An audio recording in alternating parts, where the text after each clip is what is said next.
Andazo yetu Nkosi sigelela Tina Lusapolayo Morena boloka Sichaba sa Jesus Ufedise dintwale matswe Yero Oseboloke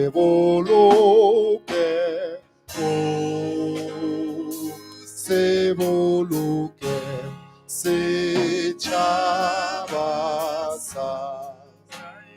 Yesu Sechabasa South Africa.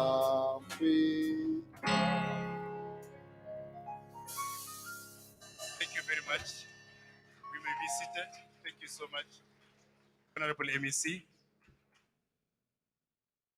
Thank you once again, our legends, for coming back and for being patient enough. As I mentioned earlier, we are in the presence of leadership, MEC, Honorable Lerule Ramakanya, MEC of Education in Limpopo Province. Ma'am, thank you so much. Protocol observed. Welcome officially to Raising Legends 2023, an initiative of Hope Givers Foundation. This is to support, to embrace, to groom and mentor a boy child. Yes, the home is Limpopo, but it's a national project. We did mention earlier on that we were also live streaming as far as Atlanta, where former talk show host Felicia Mabuza Sato endorsed the program, and she is in support of the program, and her daughter Lindy Sato, who's based in Berlin. We also have some people who are in Los Angeles, part of the Hollywood. We've got a gentleman who's a Grammy Award winner. He also knows about the project, they endorsed the project. So we have sparked international attention with Raising Legends. So without further ado, I'm going to give over to the MEC just to give us a formal address and give us a stamp of endorsement and approval of the project of Raising Legends. And then after that, we'll have some of the panelists joining us on stage to have a little bit of Q&A with some of the boy children that are here. We already did panel number 1, so this will be our panel 2, and we'll be taking some questions from the young legends in the audience to question. They are pretty young, so they're going to ask it as is, and we're all acting as parents here to help raise this boy child and to give them direction and to boost the self-morale. So over to you, ma'am.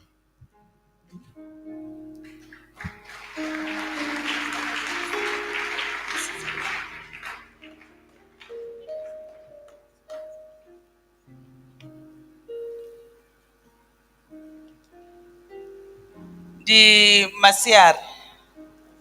Masiara Woody. Thank you so much, Program Director.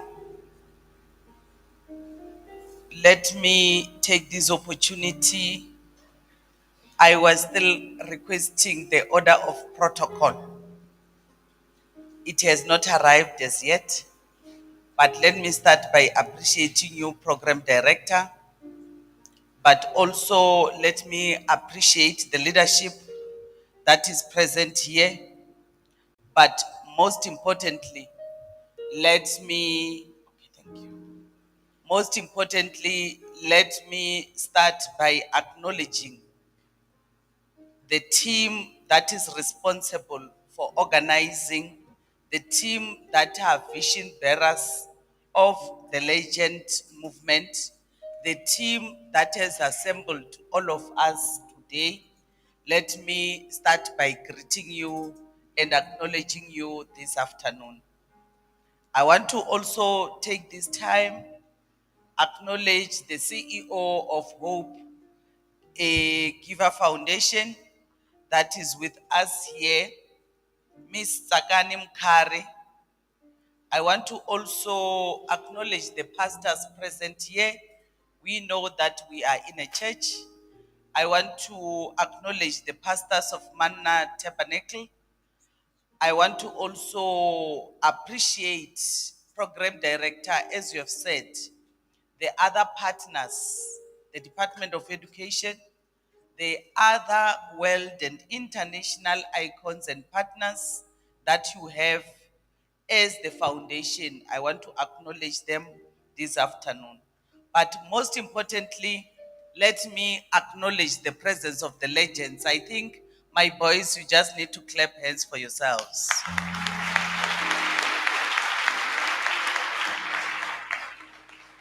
Let me also acknowledge the presence of the media and also acknowledge the presence of those that are following us as we are live streaming. But most importantly, ladies and gentlemen, let me greet all of you. I apologize for my manner of protocol, but I'm not allowed to say protocol observed. I'm supposed to say you as you are. So feel that I've really acknowledged you. On behalf of the Limpopo government and on behalf of ourselves as the Department of Education, we want to start by appreciating the initiative I've seen. I've gone through it, and I want to confess that when I saw the pamphlet on PPF, a group that I'm part of. They've posted it there, and I started by seeing the poster there, and I said, wow, wow, we still have people that have got vision. We still have people that cares. We still have people that have got time for another. And for me, that on itself just made me to understand how much my young boys, how much you, our learners and our boys, you are loved. There sits a person that does not know you.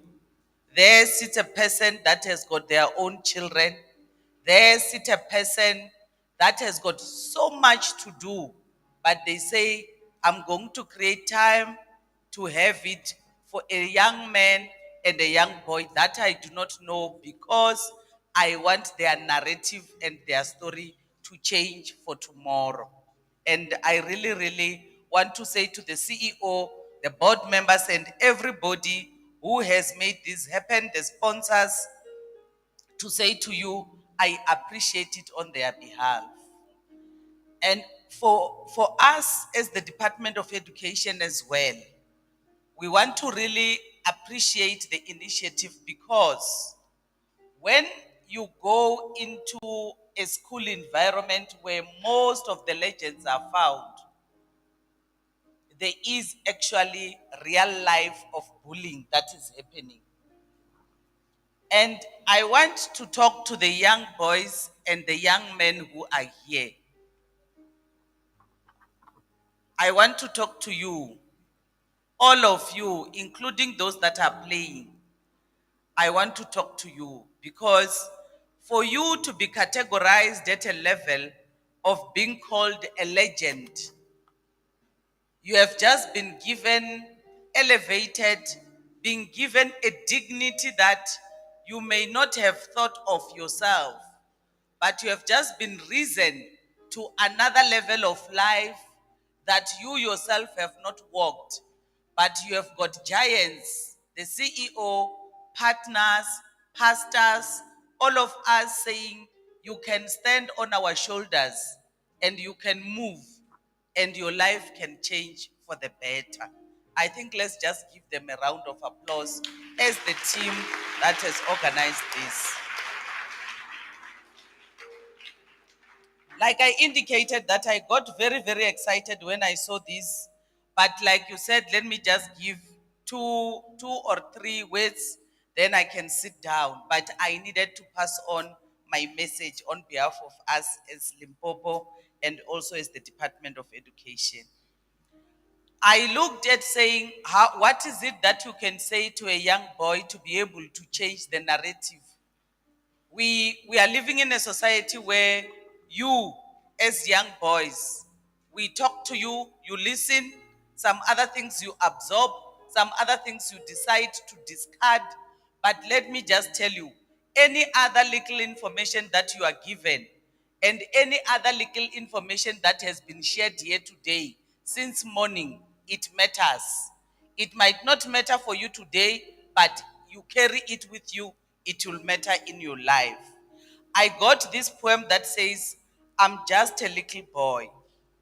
It says, I'm just a little boy in a world of heartache and joy.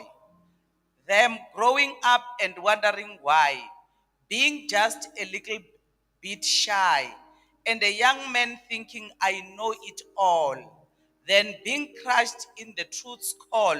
Now I'm an older man, knowing the life does not go to plan. You see, I'm just a little boy. I've picked up this poem because in this poem, there are two things that I've actually identified. The poem talks about somebody that has just been made aware of their own situation to say, as much as you are just a little boy, there is going to be some truth about life that will not go according to plan of how you think as you grow up. These are your own heartaches and these are your own joys as you grow up. We are born in different families. When we see other children out there, you want to look like them, but that is not your reality. I chose this poem because it has got a sense of responsibility to say, as much as I'm just a young boy, I need to take responsibility of my own situation because life does not go as it is planned, because it does not give me oranges every day. Another day, life will give me lemons. Another day, life will give me peaches. And that is how you need to be able to see life. The last thing that I thought as I greet you, I'll talk about is that when we are growing up, there is the truth of life that comes out. But the truth of life needs to start with me as an individual. As a young person, as a young boy, you need to be able to train yourself to always tell the truth. You need to be able to always say, what I present to myself is what I want others to present to me. How you want us to take you is how your tongue, as you grow up, will speak to you. So I've picked up a verse, Colossians 4, verse 6 only, which says, let your speech be always with grace, seasoned with salt, that you may know how you ought to answer every man. I chose these, my young boys, because it has got sense of responsibility. Your tongue always has to have truth. When you are young, don't think that I am going to postpone to be an older person tomorrow. I'm going to postpone responsibility to tomorrow. I'm going to change the narrative by postponing things. I still want to play and not take care of my books. When I see you, especially being in uniform or not in uniform, I always ask myself, do you know that you carry so much in your own hands about your own future? So I'm just saying, today as a young boy, know that your thoughts about yourself can make you bigger, or your thoughts about yourself can make you smaller. Today we say you are a legend because you have got all these partners that are saying, stand on our shoulders, we'll carry you. We want a different narrative for a boy child. Thank you very much, Program Director.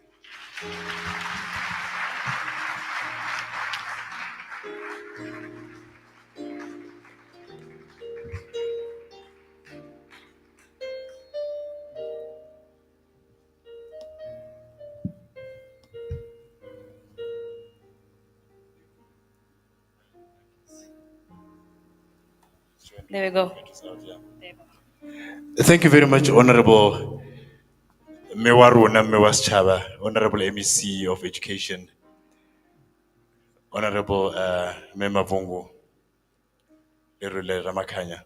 Thank you for those encouraging words. It's not often that leadership relates to this young legend as young as 6 years. I'm looking at them nodding because they're hearing it from a mother, they're hearing it from a leader, and it's the truth as is. That is the aim of raising legends, to drive the message down to where it should go in the way that it should go. So we thank you so much for that. All right, so we will get the conversation going. Please allow me to welcome on stage Tsakani Mkari. She's also going to be part of the panel. And then Muhluri Sambo, please also make your way. Kopara Chapele, Rva Chapeleng Matso, as they make their way up here.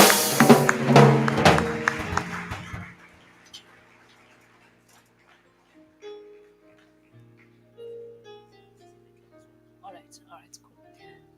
So I'm not sure if I'm missing on anybody else. Konja, are you joining us again? You are okay. Okay, Makosi, please join us on stage once again. Please give him a round of applause, ladies and gents.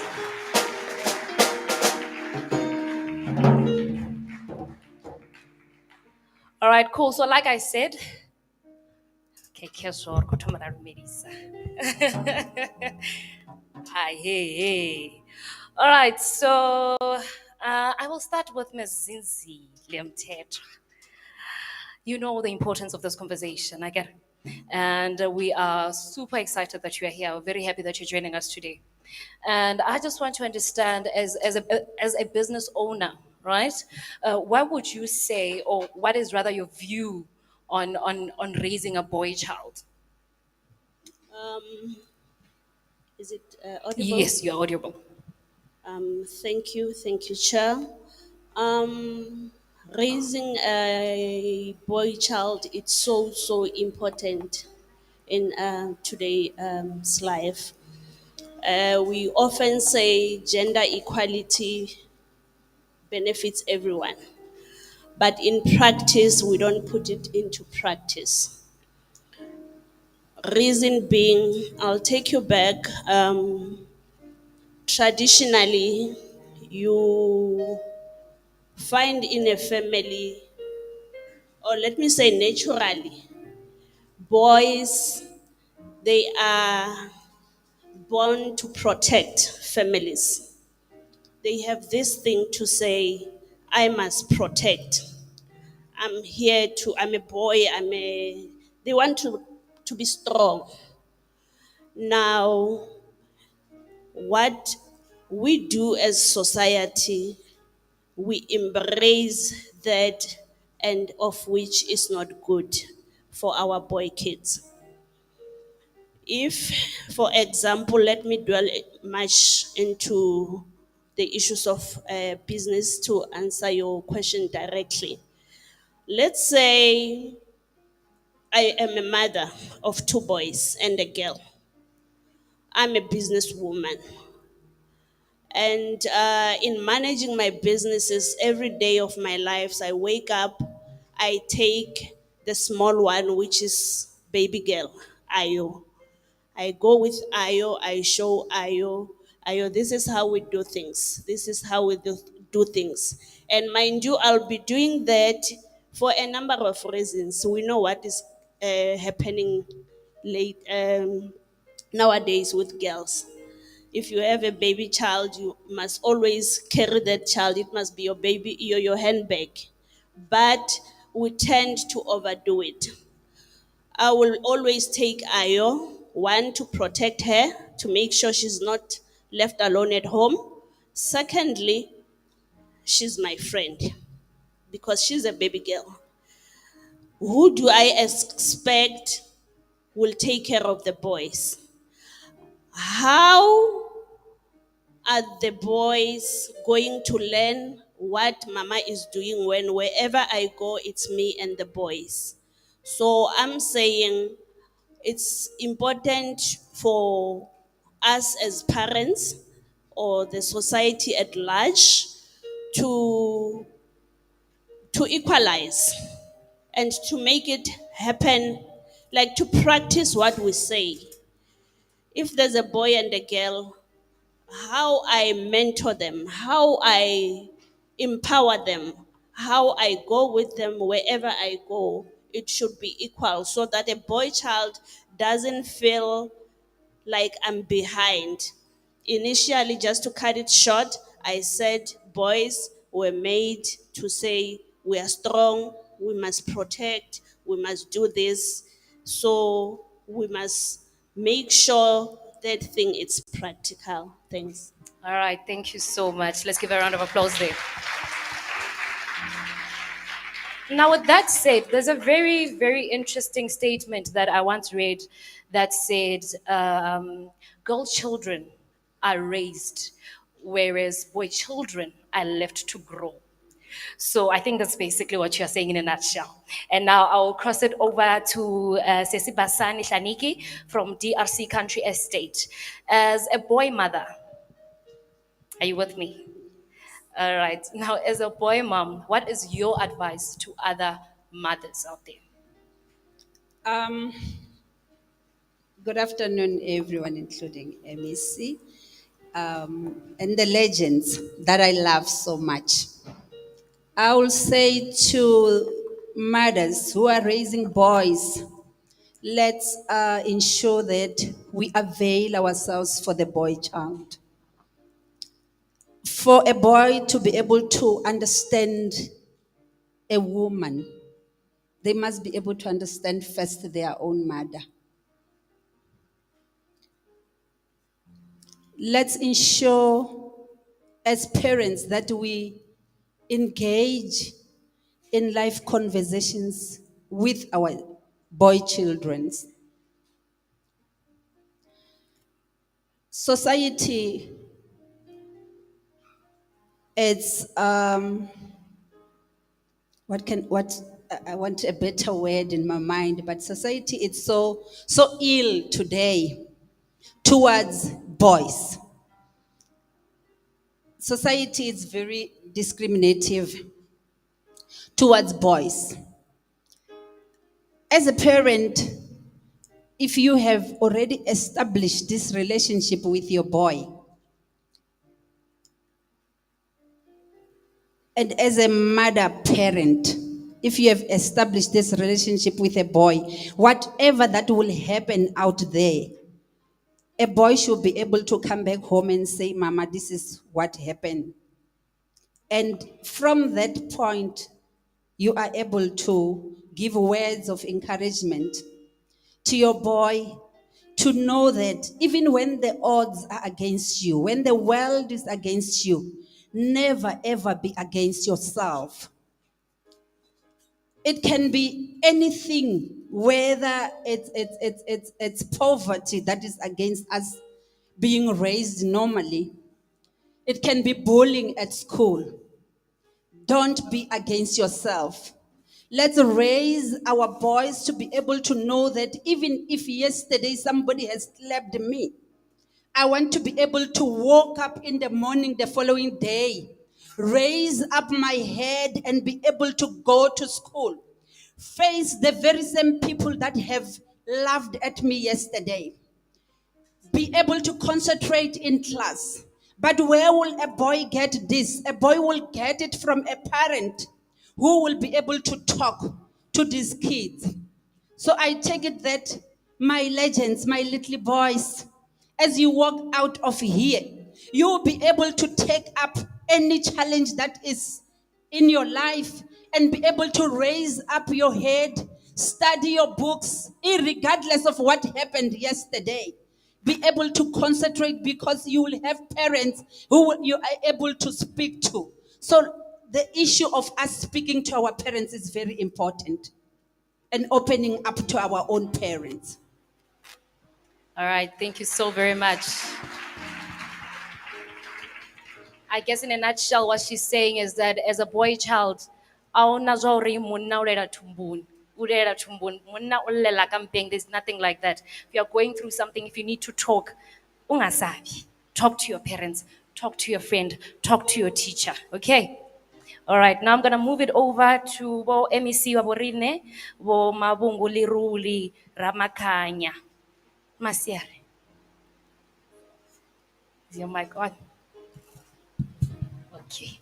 I think we are good now. So as custodians of boy children, what would you say are some of your day-to-day challenges or issues that you guys face in Ngabana Babatukana, and what are some of the solutions that you have? Thanks very much, and also greetings to the other panelists. I think I can direct my answer straight to the young boys themselves. We know that as adults we are unfair, like she has already indicated, that we expect them to raise themselves. We expect them to know that when they are teenagers and reach puberty, they need to be able to know how to wash. But the first thing that I can say to the young boys that are here, no matter which age, to respond to your question, is that one of the things that I always say to you is respect yourself, no matter how small you are. If you are too small, just to wake up and know that I've been told to brush my teeth, to make my bed, to clean myself, in that way you start to train yourself to be able to hit the challenges in the real world. That is the first thing. You give respect to your space. You'll go to what she was saying. If you give respect to your space, you are going to respect your siblings, respect your parents. In that way, you are training yourself communication, because it does not come out automatically. You need to have a process to train yourself. I just want to share my experience that shocked me, because I always thought the boy child knows everything. Like you were saying, we'll take the girl, take her everywhere. Can't in that way we are training them to understand the world. When okay, now I am from a family of many boys and little girls. So we are so unfair to the girl. We are much better with the boys. When they were younger, we knew the rule in the house: respect a boy by lifting the toilet seat. So those were the issues that we'll try do around the house. But one day, when my son was at secondary school, and their secondary school, they're not allowed to grow bees. They are supposed to shave. And then he came back and says, Mama, Pella, you have to take me to Clicks to go choose the things to shave. And I said, but your father is around. I don't know anything about shaving. And he says, but you look like you can be softer and nicer and teach me much better. So what he was saying is very, very correct, Manak. To say, open up to your parents, open up on any situation that you are seeing. We can have programs in schools about grouping you to be able to mentor the younger ones. We can have programs about you. I emphasize the issue of understanding yourself, because in that way you will not do things that your friends want you to do.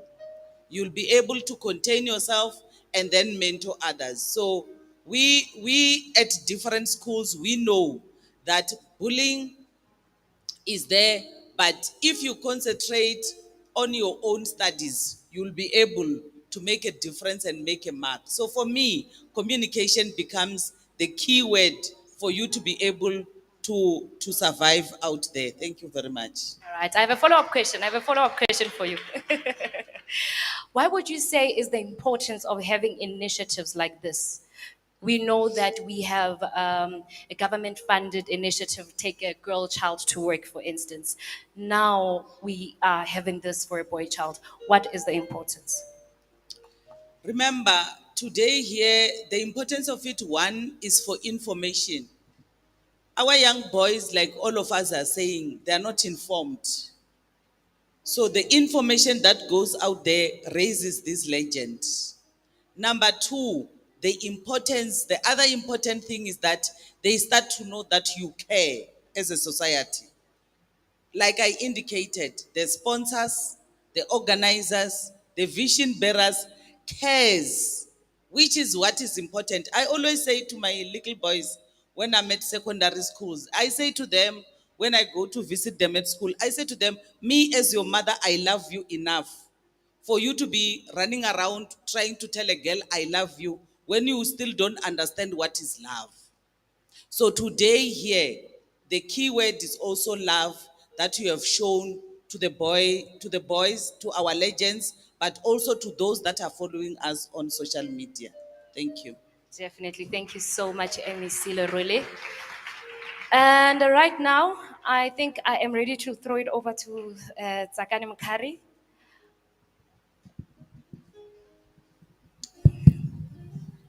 Are you sorted there? I think so, yeah. All right. Now, Sis Tsakani, nga Tshivenda ri ri, "Vo ri kuvhanganya hafhanoni, vo ri ṱanganisa hafhanoni." So we are saying we are gathered here. Yeah. What is the reason for this gathering? Not in that sense, how we must say, no, we are showing love to the boy child, but what is the reason for you to even start with this initiative? Give us that background. Thank you, Program Director. Thank you so much, MEC, and my fellow panelists.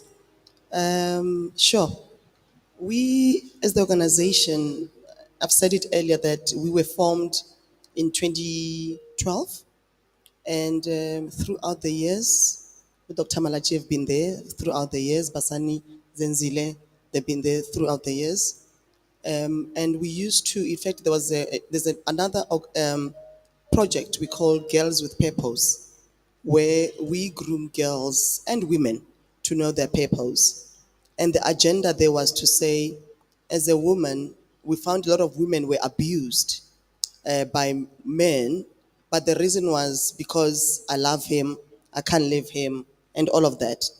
Then, around the 16 days of activism against women and children, we used to be invited to go to union buildings around that time to march and say, men are abusing us, men are trash, men are that. As much as I didn't say it with my mouth, if I become part of the march that says that, it means that I'm advocating for that.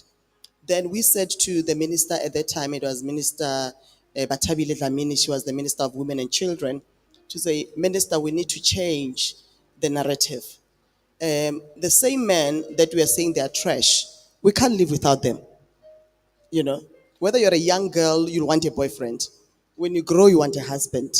We all want these people to be our soulmates. Therefore, it's important that we try and understand what goes into these men's head. And the only way to do it properly is to start from grassroots. Let's groom these young men so that they can be the men that we say we want. And besides, I am a mother of 2 girls. I don't have a boy. But I'm interested in a person who's going to be interested in my girls. Therefore, I made it my duty to ensure, because I love my girls so much, that whoever's going to be in my girls' lives, I must make sure that that young man is a responsible young man.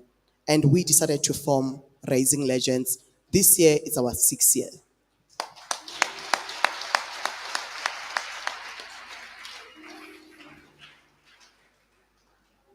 As we got that, and talking about responsible young man, I am going to introduce Mohlari Sambo, who is an award-winning writer who has traveled the globe. Kecholi Dubai, yeah, Dubai, okay? But before we get to that, I think my co-host has an extra panelist for me there. Yes, we actually have another panelist in O obviously tlo re because of joina the hona space. jwale, or should we give somebody No, time? he's sitting in the front seat, so I'll just pass the mic to him. You'll just pass It's the mic. Lieutenant Colonel Siabi, All right. All right. sitting right next to Colonel Scott. All right, not a problem. Let's give Muhlari a round of applause once again. Thank you so much. Can go ahead.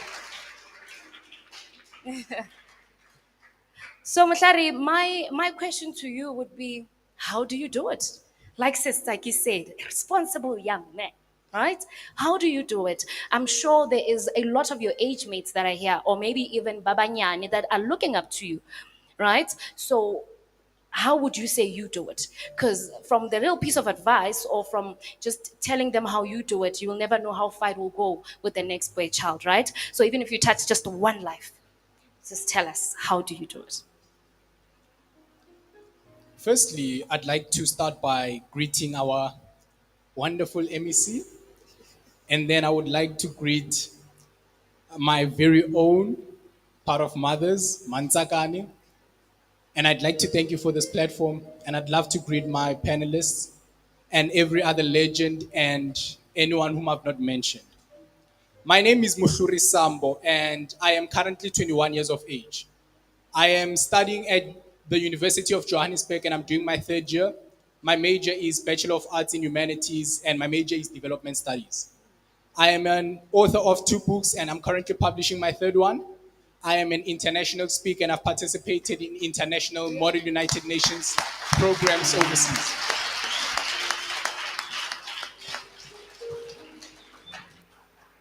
Firstly, the question that I was asked kind of deters to what I was given to prepare. So I'll try to navigate and incorporate both of them. So I'd like to start off by quoting Vusi Tembegwayo when he said, the apartheid system did not win by making the black people poor. It won by convincing them that none amongst them is good enough for success.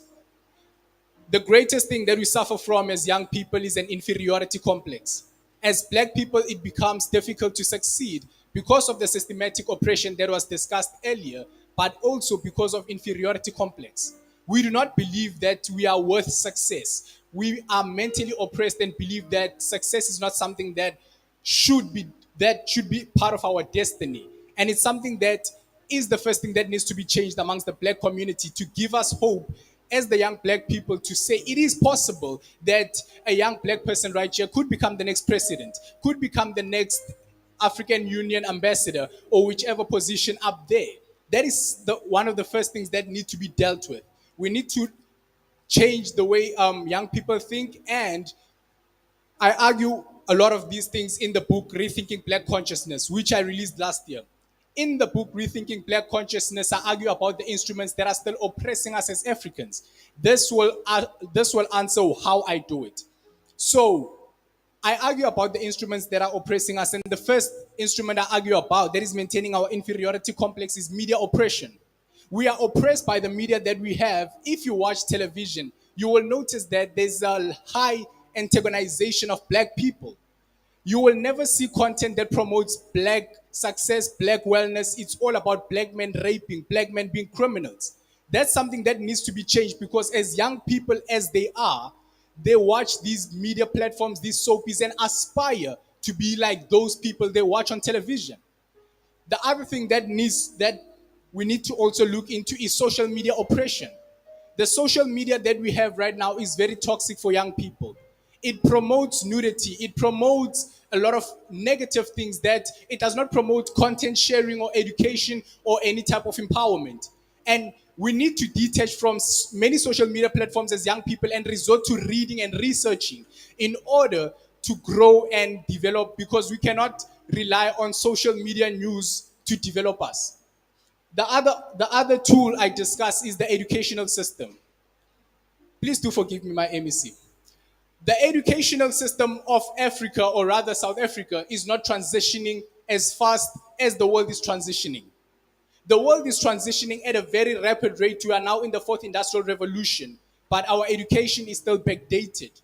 This becomes a difficulty because if you compare with the educational systems of countries like China, they are producing industrialists, they are producing industrial leaders, business leaders, and everything like that. But if you look at the educational system of Africa as a whole, you will notice that it is still trapped in the rote way of teaching.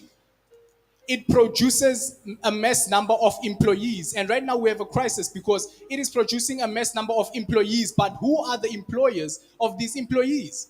There are a lot of people who are taught to memorize but do not know how to answer the question of why. How can we develop as black people? So as young people right now, because we are not in a position where we can change the educational system, we should be in a position where we can change ourselves because nothing will ever change until we change. Right now, I feel it's an assignment of every young black person to become a reader, to become a researcher. Whatever you do not find in the educational system, invest in pursuing it. Learn about the 4IR, about financial education, and so many other things. We are constantly donating to many celebrities who end up broke because there is no financial education. Equip yourself as young people. I do not think we do have an excuse. We have phones, we have computers, there are ebooks, there's a large resource bank or large resource base, but we are not taught how to use it. So we need to start using our phones for the right purposes. Don't just only access Facebook, but start accessing e-books, which will help you develop and grow. Hayi. Emagenge ngicela ama-plates lapho nithi chovicho. Hayi. How responsible young man. You may continue.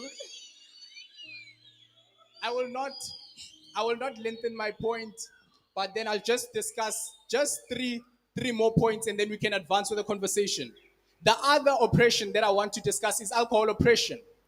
If you study the times of the slavery, you will notice that slaves were given alcohol, mass alcohol consumption, in order to ensure that they remain trapped as slaves. The slave masters, according to one of the scholars, Frederick Douglass, used to say that slave masters are not concerned by slaves who are drunk. They are concerned about those slaves who don't drink, because those are the slaves who can cause an insurrection and cause freedom for the people. Right now, we have 50% of teenagers who are alcoholics. Amongst those 50%, we have 50% young men or within this whole who are alcoholics. Which youth can we rely on to change the state of or the status quo of South Africa if 50% of the teenagers or 50% of the male teenagers are alcoholics? Young men need to start moving away from alcohol because it is trapping us in the chains that are holding us back as Africans. And then I need to come to also religious oppression. We need to also be careful about the religious aspect because there are now many young people who are not finding jobs and are just building tents on every corner and trying to teach the gospel in order to make money. You go to every community, the black community, you will notice that on every corner there's a church, but in the middle, the only business is a liquor store. Go to any Muslim or Indian community and you will notice that on every corner, it's a business. They have shops. And in the middle, it's a mosque. Absolutely. And these are the things that are holding us back as young black people.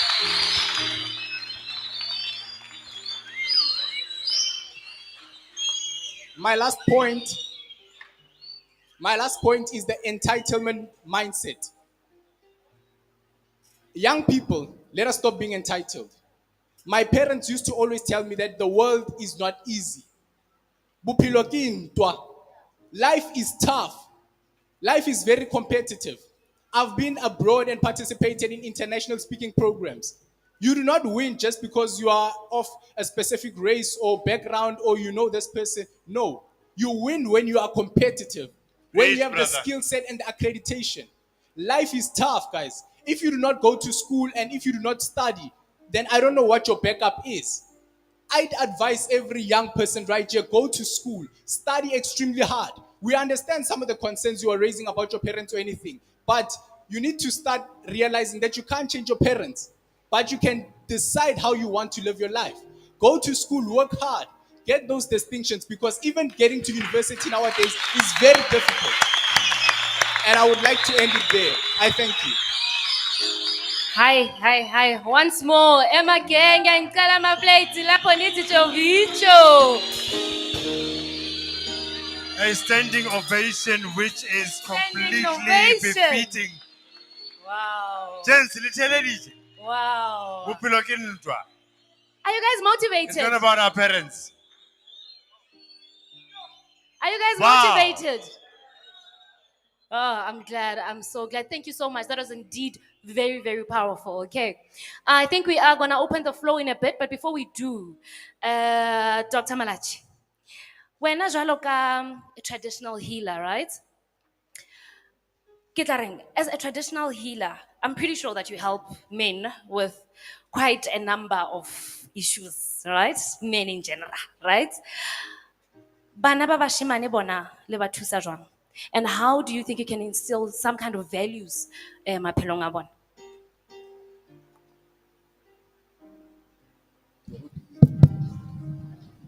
Next time, Oscampia after Sambo. Askisi wa tsa ko trepile. I go set up pile askisi. That is definitely a trap. Askisi. So maybe it go for history hanyana. As much as or a traditional healer, but I'm more interested in mathematics. My field of study is mathematics. And the interesting portion, what we did, general mathematics, when I was doing my PhD, Nerea back into the communities, indigenous communities. Re nyaka go understand gore as black people, as African people, without training, do we have a grasp of mathematical or scientific notations or ideas? And that's where we started seeing problems. Firstly, yes, we do have a grasp of that. If you look at the Ndebele drawings, the Ndebele drawings have what we call Euclidean's geometry in them. The question is, which one came first? Was it Euclidean or was it Ndebele's? But that is a question of timing. But as we go back, we found that many people understand the concepts and there's so much that they can do with the understanding. But ba borona ba bontate ba lwala moya. Their psyche is so damaged in a way that they cannot even use or utilize any tools that are given to them to produce anything of value. And the question was, how did we get here? So you go back into the system and you realize, Jorge, in a traditional healing fraternity, we have the prophets and people who can see and foretell. And they helped King Dingani to see when the whites were coming to attack and to say, like, this is the traps that you need to put through. And the whites are always coming for our information and understanding because they believe in research and they believe in understanding the systems. And when they understood that we can see and foresee and foretell, they put a law in 1893, which was to suppress anything cultural. Unfortunately, that law was not, or fortunately for us, was not enforced because then they went into the Anglo-Boer War. But after the Anglo-Boer War, they still remembered that our people can still see and foresee what is coming. And that's why they put the Witchcraft Suppression Act of 1957, which even made making Sogambia, Mubialaba Sesotho, illegal because we have shared information with them. But more, what they have done was they came into our areas, and this is what we see with guerrilla wars, where the soldiers go into community and they rape the women in front of the men, in front of their husbands, in front of their sons, in front of their fathers. And that is to paralyze and kill the society. The fabric of the society dies. And when they took our men into mining and into away towns, they left this huge hole in our communities whereby the mothers had to be men and women at the same time. And because of that, many of us for 50 years, that act was in 1957, for 50 years, we only abolished it in 2007. We had no cultural identity. MEC, Ribile, DPC, Tidisnang Mebala. And zebras without stripes, we don't know what it is. Is it a zebra? Is it a donkey? Is it a horse? We don't know. And as a result, we end up and then I took it upon myself and other people, Butsaki and all those people, to say, how do we then go back and teach our cultural values to the communities, not only the boy child, but to the communities. But most importantly, how do we heal a man? How do we heal the psyche of the man? And some of them, they are far gone, and there was nothing we could do. And what is important is, let's take the young ones that are coming up and build them to be the men that we want for tomorrow that has a positive psyche. Thank you. Thank you so much. Let's take the young ones that are coming you up so to heal them to be the man that we want them to be tomorrow. Thank you so much. What a way to wrap it up. Thank you so much. Okay, cool. I know it's all right. I'm ready to to hand over to you guys. I think I need to bring the mic this side again. Yeah, absolutely. Yeah. All right. Cool. So we're just going to have a few words from Lieutenant Colonel Siabi before we open up the floor. Already I've got a couple of questions. There was a gentleman here who gave me very serious eye and say, why aren't you giving us an opportunity to ask questions? I'm like, no, we're opening the floor. we're coming to you, we're finishing up with the panel. That's how much enthusiasm there is. Mr. Seb, over to you. Thank you so much, Program Director Mloisi. Greetings, MEC. Greetings to the panelists. Thank you so much, ladies and gentlemen. I'm going to be very sharp and short to the point. We are having a challenge, Program Director. Young boys are being targeted from the well-to-do families, and they're being given drugs for free. And these boys get hooked. They know this is the future market. They're going to be buying drugs from us. MEC, it's a worrying factor because if you check, like the other one of the brothers from the rehabilitation said, at home I had everything. I was having a golden spoon in my mouth, but ultimately they started not giving me any more support. This is because the boy was hooked because the family has everything. Now this, I don't want to sound xenophobic, but the foreigners, because I'm talking like this, MSc, one of the foreigners was forced to smoke or eat those things. He refused. He said, "You better kill me. I will never eat those things." But he's selling them to our children who are seated here. And these children, the future is doomed. I'm so blessed and so happy about you, young men. You are our very Barack Obama. My God, you're going to rescue this country. Program Director, as I'm wrapping up, I want to say, it is not impossible to produce young men like this. It's very easy. You will tell yourself you don't want to take drugs from any other person. No drugs, then if you don't buy, the market will die. But if you buy, the market continues to grow. And as police, we are kept on our toes and running behind the drug dealers every now and then. They are here, Missy, they are staying in Polokwane in lavish houses here, and they're not working. Our boys are carrying school bags, carrying the drugs around. Now, as society, when we look at them, we are saying, maybe they're going to come around, maybe they're going to become better, and we don't engage this thing rigorously. I so wish this organization, Hope of Givers, you develop and become such a very big umbrella organization where we engage young men into these things so that we have a better future. And it can happen. We can give it even time frame that in December, when we meet again with these boys that are seated here, they will be much more better than others and they'll be like him. Thank you so much, Program Director. Thank you so much, Lieutenant Colonel. I mean, we do accept the responsibility. After all, it's like you will agree, Hope Givers Foundation is about bringing hope to communities. So, Sister TK, here's a challenge. Let's run this monthly with the support of all this, the stakeholders. I'm going to open up the floor now. Marisa, me. please go to the other side. Let's do it. You want to add something, Sister T? Okay, you can add something while we... There's a microphone right next to you. While we get to... There's three gentlemen behind there. Over to you, Sister T. I think I just wanted to add to what Colonel has said. The issues, one of the biggest problems, in fact, for me, it's with the justice system. To say, how do we make sure that we protect our boys? Because there is a trend right now where girls also, we spoke about the other guys not working, sitting at home. As girls, not me directly, but there's a trend where girls are living a lifestyle, yet they're not working. And, you know, the issues of women or girls, I don't think we shouldn't call them women, girls sleeping with whether it's wealthy men or politicians or whoever that's going to fund their lifestyle. And if you're not able to fund that lifestyle, they then say, we're going to press a charge of rape.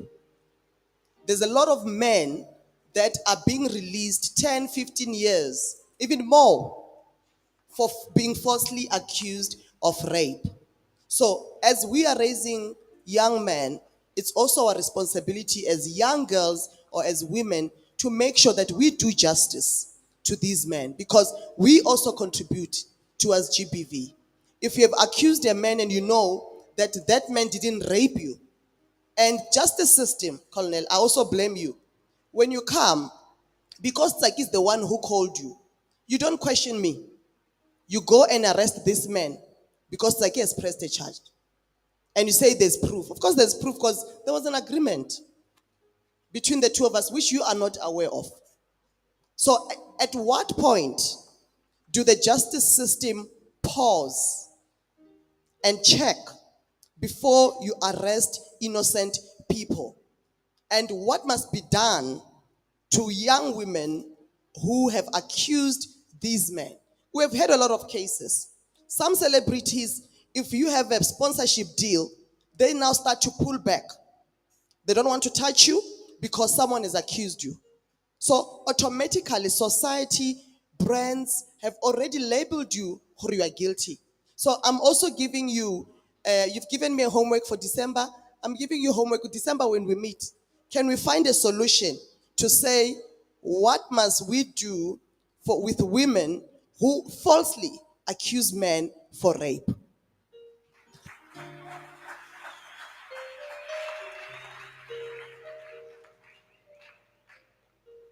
Thank you very much, Sister Kanye. Sir, please can you come and join me here for your question? Just for the camera's sake, we're live also on social media. We're live on YouTube. We're live on Facebook on Raising Legends. Okay. All right. Thank you for the platform and an opportunity. Firstly, I would like to commend Ms. Sakani for hosting this great initiative for boys to come in one place and get to learn and be educated. So my questions are three, but unfortunately, due to time, I'll ask two. The first one, I will talk about the child-headed families. The child-headed families. So we see it professionally. I'm a teacher. I'm also doing pastoring, full-time teacher. So the issue that we see, it's the child-headed families. I want to ask the side of our MEC, what exactly happens? Because this issue, it's two in one. It has to do with the schooling. It also has to do with the society. What happens? How do you deal with a situation whereby a child is heading a family, whereby the child is unable to cope at school and to attend school in a daily basis because of the situation that is happening at home? As the Department of Education, how do you get to address this kind of situation in terms of schooling? And then, yes. And then lastly, some of the children, they are taught, there is this saying that says, Indo I kali.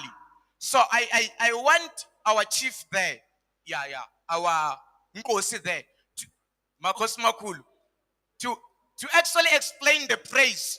Where does it come from?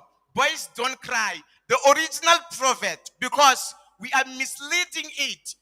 Because when we grow up, we understand that in daughter I call it means whenever we face difficulties and situation, it means we need to bottle in until we get to marriage and get partners, forgetting that there are issues that inside of us we are had. We turn into hating the people who loves and care for us. So, okay, so the last one, how? Okay, this one, let me not ask the last one. Thank you. Very challenging question. Yeah, no, it's very heated that side, Aaron. Very, So- very heated. I think let's am I audible now? Okay, I think let's get the first answer from Honorable MEC. What systems do we have as a department and as government to deal with the problem of child-headed families? Because I understand we have young boys and girls as young as the age of 8 who are heading families. What is our leadership in the government, particularly the Department of Education, doing? Thanks, and I think the teacher is so passionate, and I'm sure the school, one in a school environment at a school, we expect the educators to be able to profile our learners. When they profile the learners, they will be able as educators to then allocate them the type of support that they need. Hence, you'll find that a child who's at school will be able to get help from social workers from the school environment. Secondly, we expect the school as education to have a teacher that is dedicated to be able to identify and understand the children. We have not done well with having psychologists. I'm sure you saw we are expected to have psychologists at schools, and we are trying to club the schools in terms of that. and we are expected to be able to give them support. But then socially, we then have the whole program. I was in a session last week with DBE, with our Department of Education, and we were unpacking the whole package of us, starting with the creation of feeding scheme in a school. It was not about you, the business person that will sponsor us. It was about the child to be able to eat at that level. Because some other people, because you'll focus more, like you said, social media praises the one that gets a tender more than the child that is getting that meal. Hence, now, as the Department of Education at a national level, there's even a competition on how does the school take serious the whole issue of a feeding scheme. Do you prepare the meals well? Do you do that? Because those things are made, tailor-made to make a child feel important in a school environment, and that is how far we can go. But we expect that the educators at that school will then hand over the child to the social workers. Then they can deal with the part of the child-headed family at home. And I'm sure we know that it might not be easy, because social workers might not stay in that family, but we expect mentoring from the social workers, which then they will assist them. But that is how far we go in an environment of a school. And I think the other issue why we will have sponsors, business people taking shoes and taking uniform, it is because there's still that type of a child that exists. Colonel knows, when I was still working with them, and you'll do roadblocks in the morning, you'll find situations that are so painful. A parent sending out children dirty, no clean shoes, no clean uniform, sending them out to school. And that's why we expect now, with the Department of Education, we expect the educators to be able then to turn the situation around with our support. Thank you very much. Thank you very much, Honorable MEC, for that concise response. Makosi Makulu. I, that is a very good question. We have all these sayings that are coming out wrong. I'm going to give another example where we say blood is thicker than water. That saying, we all understand it completely wrong, because where it comes from is basically saying blood of the covenant is thicker than the water. So meaning, if I make a friendship is thicker than the water of the womb. That thing ya gore indoda ayikhali monna ke mku o llela ka teng. It was because a man in a community, in a black community or in our culture, was seen as a captain of the ship. And they were saying, as a captain of the ship, hey olla mopele your followers, you are breaking their spirit and you're leaving them with nothing. So they're looking up to you. However, what we had what we used to call the horo. And the horo was where men would come together. Today we call them bomber fire, where men would sit together and balele gona, where men used to cry, just not in front of their followers, which would be the kids and the wives and everyone else. However, when the men were removed from the communities and they all went to work in the mines, it left that gap. And there was no the horror anymore that men can sit and balele gona. So as a result, the saying stayed, but there was no mechanism for a man to cry out. And as a result, we've built this poison inside our men, and our men now are poison containers, and we need to change that. All right, thank you so much. I have a couple of more questions on the floor. Ke tlo kopa re fe, Tumelo Mike. Okay, he has it. All right, Ndate, please stand up. Come join me here. What do I say? You can start by introducing yourself, and then we'll Wanted take to up what's add how. what you were saying. Before, Hi, everyone. okay, before he comes in, just to add on what he was saying, this thing, ya hore bana are strong, they don't cry. I grew up in a family where I have two brothers. So when I completed my matric, myself and my brother relay go tertiary same time. And because the situation was a bit tough in terms of financially, my brother decided, because of that thing of ya hore banna ba tiile, banna are strong, he said along the way, because our parents are not able or they don't afford to give us enough money, let me drop out and give my little sister or my younger sister the opportunity to study further. I will go and look for mereko, of which he did. It happened like that. I completed my studies until I started working as a qualification. And because the society in which we are living in, many a times you will find people saying this one is very educated, forgetting the very educated who compromised. The brother compromised for who? For the younger sister.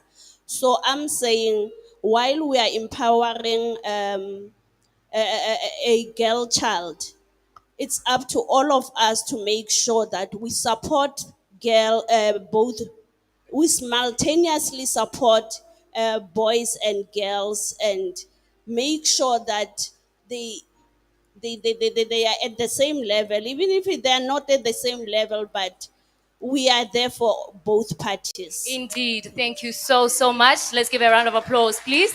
So let us continue with our question. You can start by introducing yourself.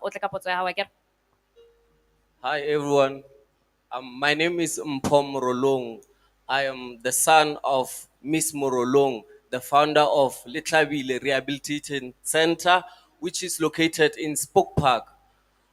These are the boys who are coming from the rehab. I hope you all noticed. Okay, my first question is going to Melo, the businessman. Okay, I would like to know, how did you challenge the pressure that was given to you by your siblings? Since you said you were the first one to complete your matric, you were the first one to go to university, and etc. etc. And then my second question is going to the colonel. Mr. Colonel, I think the government is taking baby steps on fixing the problem of drugs.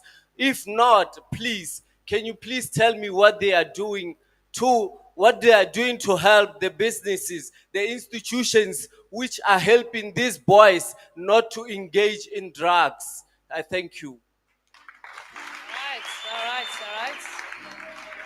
All right. Okay, okay. I think we had the question there. Tumelo, I will start with you first. Yes, thank you very much. And first of all, I want to commend you and your mother for such a powerful initiative. It's really really a powerful thing to take charge and change people's life. Our sons, our men are all dying because of drugs, and it needs a community to take a stance and to try and change that. Look, if there's one thing I can tell you is break being a pioneer of anything is not easy, uh, and being a pioneer in the sense that completing matric means it might mean nothing to someone who has seen countless of people completing matric, but in a family, and I think for me the beauty of it was that I'm the last born, so it becomes easier because everyone else who had to sacrifice, like she was saying, was sacrificing, hoping at some point we are going to break that generational. I do not want to call it a curse, but it has been a generational journey. So, and it also takes that determination. For me, the pressure is I cannot fail looking at the number of people who had to sacrifice their own lives for me to be able to. So they had to drop out. They had to leave school so that they can go work for me to be able to provide. So I think that is an opportunity that I had to take upon myself to say I am going to work harder than anyone else so that I will be able to achieve the dreams. Remember, for me being the first one to complete matric in the family, that means Ori, in our family, having a matric certificate was now a family dream. So that's how I had to receive the pressure and receive the dreams that everyone had for me to be able to continue with my education and for me to continue doing what I do. I hope it makes it. I hope you're clear.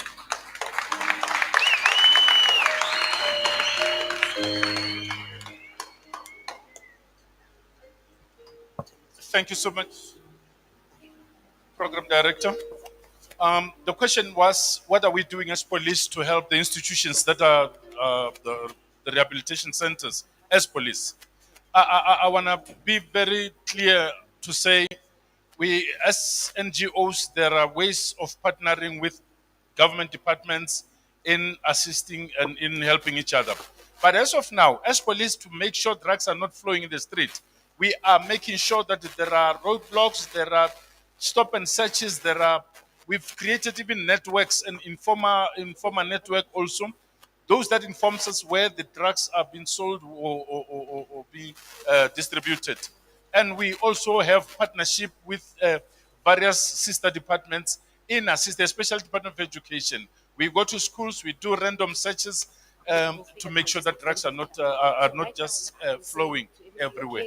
But to assist an NGO like financially, I can tell you as of so far, I haven't heard of anything like that.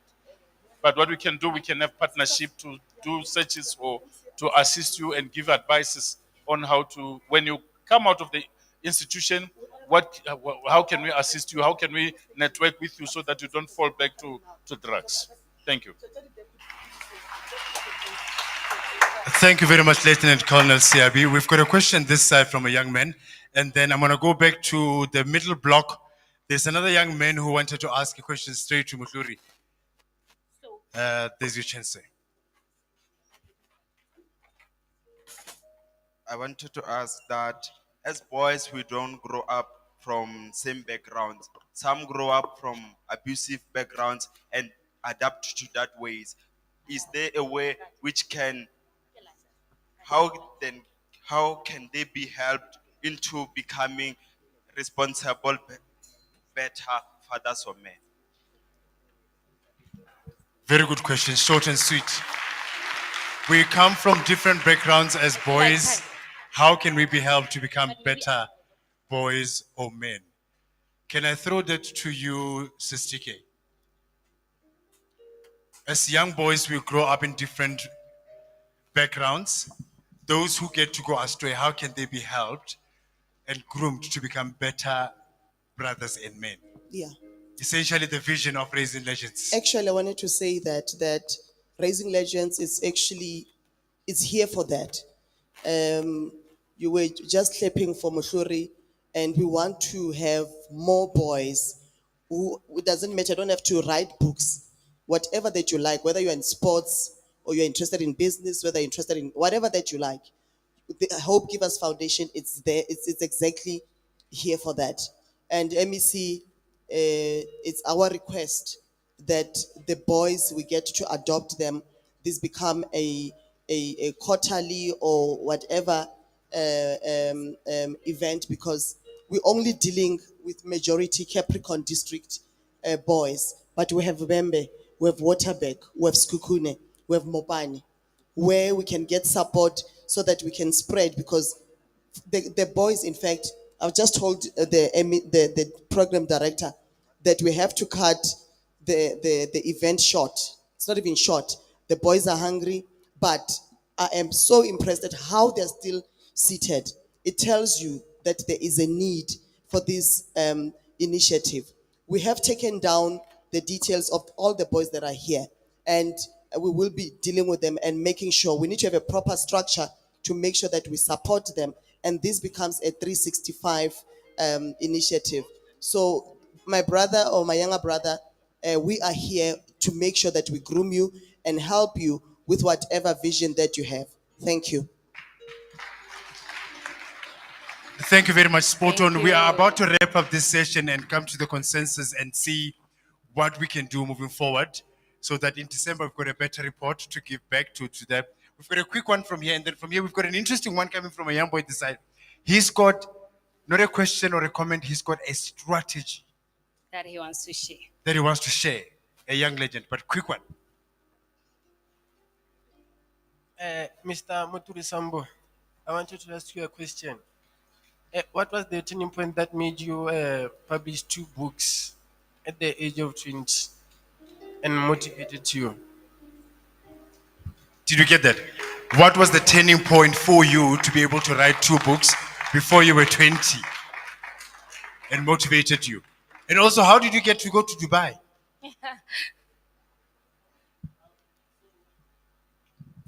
So I also personally have a history, right? So I was born in the village of Gijamanden in Malamlele, right in Limpopo.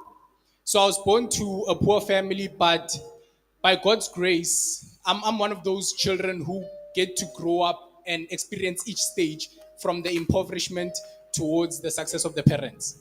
And then when I was in primary school, I had a lot of anger because of what some of the things that were discussed. There's a speaker who mentioned earlier that it was the colonel. He actually said there's a lot of violence. They say something to you and you respond violently. So my turning point, surprisingly, I was facing a suspension in grade 5. So I was caught up in a situation whereby I used to be very reactive because of the anger I had, because of some of the things I was going through and never knowing how to express them. So I ended up in a fight where I faced a suspension, and there is a therapist by the name, he was a colored therapist named Mr. Feldman. And he said, no, before you suspend him, give me a moment with him. The moment that I got with him became the turning point of my life.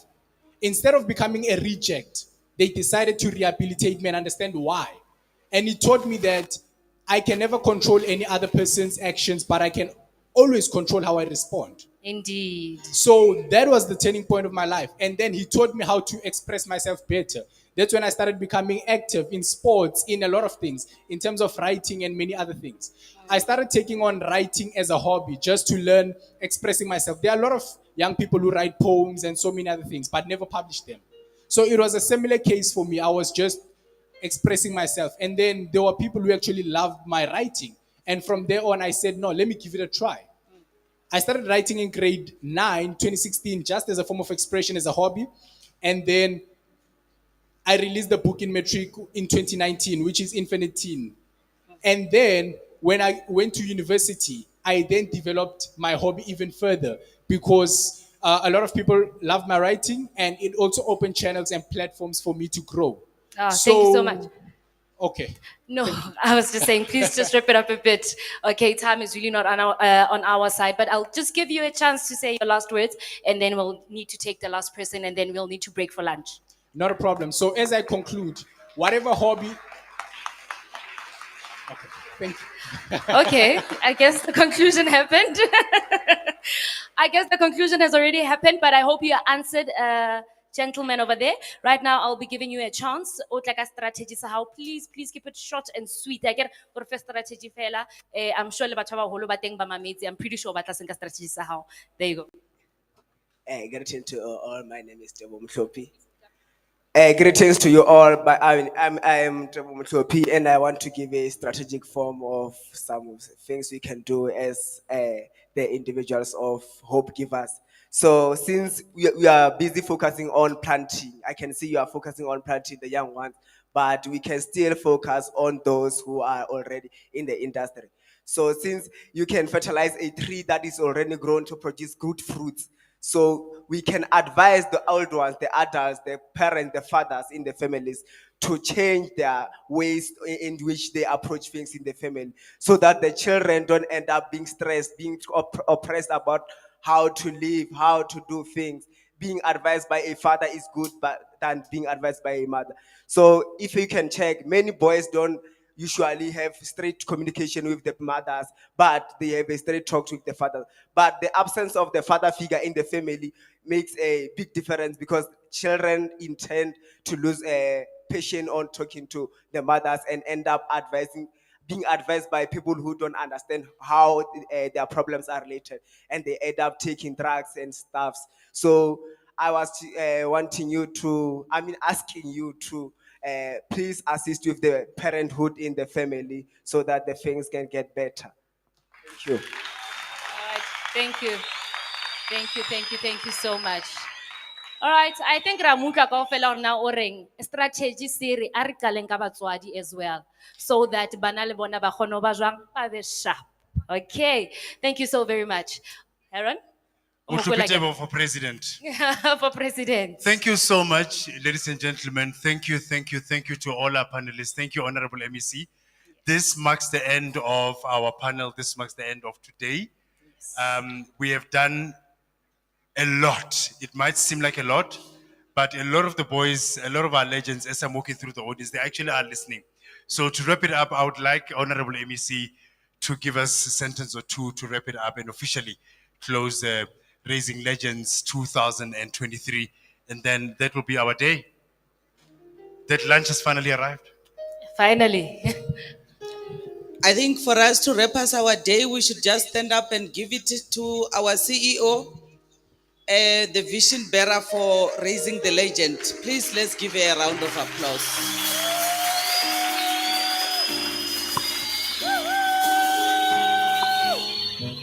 Thank you very much. I think for me, as we are not going to sit, but for me, you are going to take keywords with you. You are going to take keyword responsibility. He has said it. You are going to take keyword care about others. You are going to take the keyword we are loved as boys. You are going to take a keyword let's improve and let's communicate. Thank you very much, Program Director, for today. We want to say thank you to all the sponsors. Thank you to all the panelists since morning. We really, really appreciate. Thank you so much, Honorable MEC. Ladies and gentlemen, that officially wraps up Raising Legends 2023. And to everybody that's here today, again, a big thank you on behalf of Hope Givers Foundation, championed by Sister Kanemukari. Lunch will be served. I'm just going to explain one thing. As we're standing, obviously for protocol's sake, we're going to allow our leadership, Honorable MEC, to walk through that way. Boys. We'll go through that door. It's a bit hard, so you just need to push. Get one of the legends to push the door for you. And then I will explain to the rest of us how we're going to then have our lunch. There's a young man who wants to pray.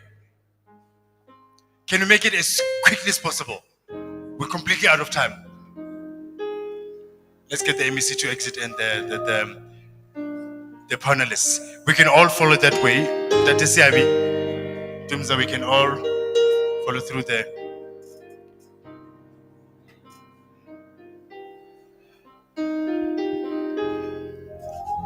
All right, from myself and the beautiful, stunning Murisa. Oh, Mudau. Isn't she lovely? Thank you so much. Thank you. Beautiful lady in red. Thank You do so the much. camera for us. Yeah. What is going on? So, quickly before we break out for lunch, you see how we are seated in segments. Remember, we still have these goodies to give. So I'm going to ask these first two blocks to exit lunch ready while we're giving out some of these to you guys. 5 minutes later, we'll get this block and the rest of the block to go out as well. So that you move and it's going to go. So small queues move faster. Give us no feature 5 minutes group again. And while they're doing that, we will be giving out the goodies here. But otherwise, from myself, Arunagamuloisi, And myself, Murisa Madao, it's been real. It's been good. Thank you so signed, very much. sealed, delivered. We out. Thank you. We out. So these two blocks, Ariloja, Magoba and Megakwa, including all of you there. This block, we're going to make it as swift as possible.